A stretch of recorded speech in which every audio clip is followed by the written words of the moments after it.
dislocation lang po. Wala nang problema. Ba't nandito ka? Sa tuhod po kasi. Walang problema. Anong gagawin ko sa'yo? Wala problema. Sa basketball po kasi. Walang fracture. Walang dislocation nakalagay. Pero ikaw, Nagkamali yung bagsak ako. pero ikaw may masakit sa'yo. Pala, meron. May problema. Dito kasi, hindi. Dito, sa x-ray kasi, lalabas talaga dito no evidence of fracture and dislocation. Hindi na kasi kinukonsider yung mga pag-usog ng konti. Ganyan yung tuhod natin. Umusog ng konting ganyan, hindi yan kinukonsider na dislocation. Pero siyempre, may mga ligaments dyan na naiipit. Yun ang tatanggalin natin. Katulad nito, tingnan mo dito maluwag. Pero dito, tingnan mo nag-aabot. Yan. Ibig sabihin, pag nag-aabot, pag nagdidikit na kasi yan, meron tayong mga tinatawag dyan meniscus. Medial meniscus na maaaring sa kakatalon mo, yung impact, masira. Pero kasi, MRI ang nagdi-discuss nun.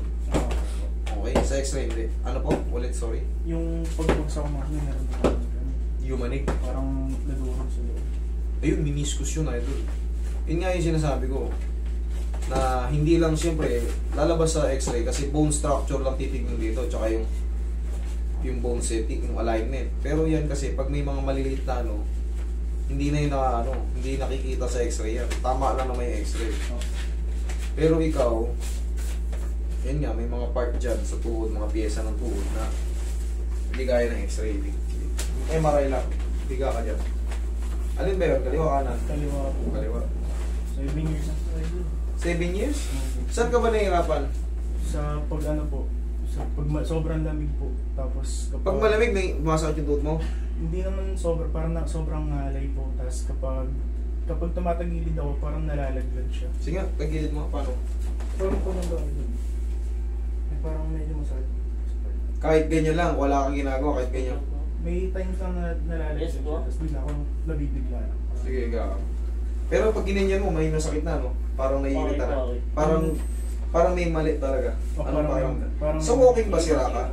Po? Yung walking, normal walking, may sumasakit ba siya? Pagka yung ganyan, normal walking. Wala naman po. Yung mga sa hagdan, yung iba kasi sa hagdan. Wala naman. Basta yung mga patagilid yung posisyon ganyan, buibigay yung parang... Kapag nalalaglag sa kama po. Itali kita sa kama, paano yung malaglag?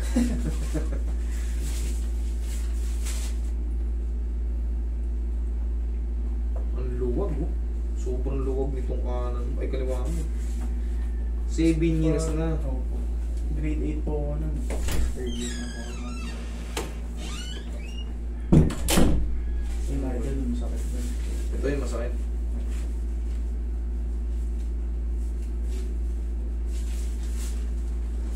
Tapos may part po dito na kapag pinipisa dito mo ayun po medyo lang Ito? Ito? Hindi, ito. Ito? Ito? Ayun po medyo masakit. Sa medial na yan eh. Dumikit yung dito ang bandang pakalikot eh. Dito banda. Yan Ako feel ko po yun kaya pag tumatagilid po parang nalalaglag yung tubig.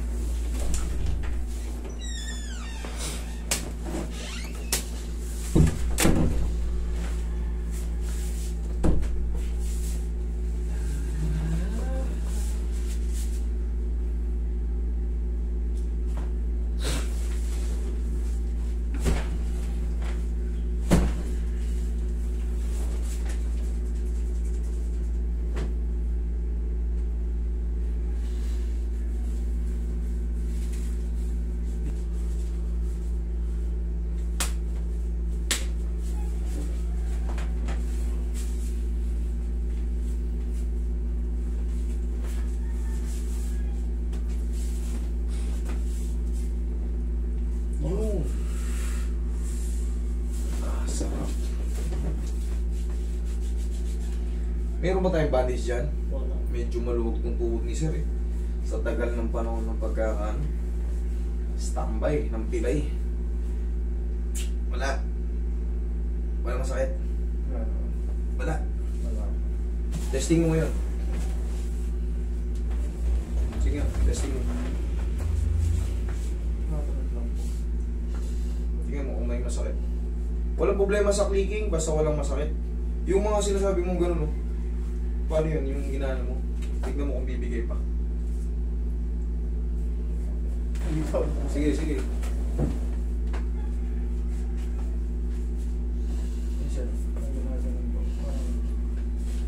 Sige.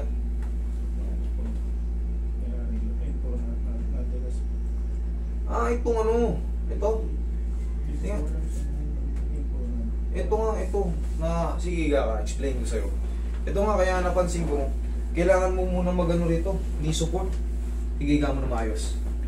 Ito, sobrang lambot. Ito. Kumbaga, na-overstretch na siya, idol. Pero wala naman na yan. Kumbaga, maluwag lang. Maluwag lang. Wala na yung pain. Maluwag lang. Ang kakailanganin mo nun dito, i-bike mo to, idol. Bata ka pa, mabilis ka mo makaka-recover. Kailangan lang to, yung itong yung mga quadricep muscle mo, maging strong ba. Bike muna, wala ka muna wala mo ng basketball. Kasi makakabalik ka naman. Mga ilang buwan lang to, parang self-rehabilitation. Mag-ano ka muna, mag-bike ka muna, pati kasi muna kung meron kang, tapos yung mga squat, ganyan. Ayun na lang. Yan, para tumigas to. Ang nagiging problema lang mo naman ito no, kumbaga sobrang luwang. Ito hindi Mas Babalik mga pa to rin sa dati. Yes! Kailangan lang to maging magmasil lang to. Numipis yung dito mo yun. Ito. Tigasan mo. Tigasan mo to. Oh. Ito karne Ito tingnan mo. Dito na nga po ito yung sumusuport. Tingnan mo, patay, kumbaga yung muscle kulang. Yan, ito lang. Kumbaga wala nang siya masakit. May tunog man siya basta hindi mag-create ng pain. Kasi yung mga tunog-tunog, normal lang yan. Normal lang yan. Pero kung tumunog siya, tapos parang nag-alangan ka, parang namimilay ka, hindi po pwede, hindi ako papayag. Pero kung yan, sige nga, sipa mo nga. Sipa mo. Oo, kaya naman.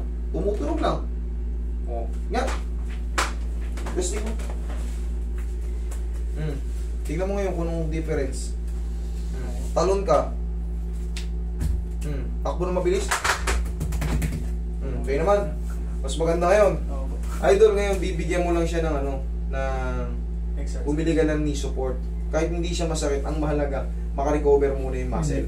Tapos, pag nakarecover na yung muscle, dire-diretso mga ilang buwan lang. Tapos, sasabay na rin yung mo yan, pag-build up ng mga katawan mo ng maayos.